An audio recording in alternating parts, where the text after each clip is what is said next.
রাতে খালি গায়ে ঘুমালে দুইটি বিপদ আপনার জীবনে চলে আসবে। অবশ্যই আপনি দুইটি বিপদের ভিতরে পড়ে যাবেন। আমরা অনেকেই আছি রাতের বেলা যখন গরম বেশি লাগে তখন আমরা খালি গায়ে ঘুমাই। নবীজি সাল্লাল্লাহু আলাইহি সাল্লাম কখনো খালি গায়ে ঘুমাতেন না। নবীজি সাল্লাল্লাহু আলাইহি সাল্লাম এই খালি গায়ে ঘুমাতে নিষেধ করে দিয়েছেন।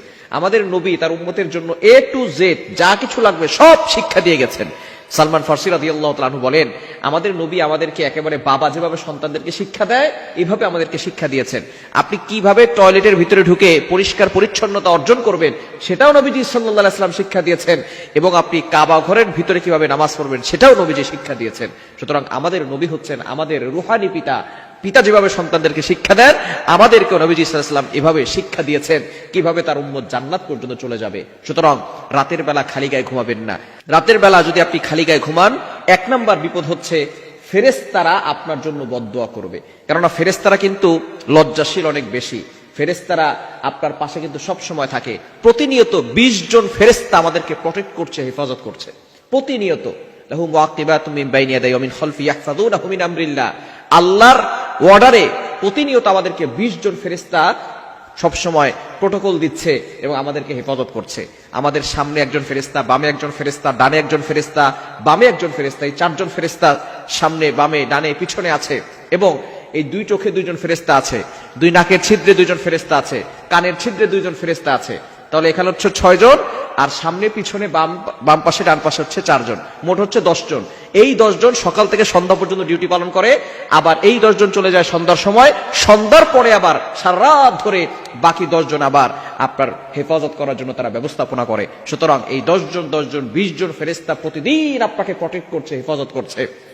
যদি এই ফেরেশতারা আমাকে আপনাকে প্রটেক্ট না করতো, হেফাজত না করতো, তাহলে মুরগির বাচ্চাকে যেভাবে কাক অথবা চিল পাখি, যে পাখিগুলো আছে, বাস পাখি আছে, এরা মুরগির বাচ্চা খেয়ে ফেলে, যেভাবে মুরগির বাচ্চাকে ছো মেরে উড়িয়ে নিয়ে যায়, সেভাবে যদি ফেরেশতারা আমাদেরকে প্রটেক্ট না করতো তাহলে এই মুরগির বাচ্চাদের মতো জিন জাতি আমাদেরকে ছো মেরে উড়িয়ে নিয়ে যেত।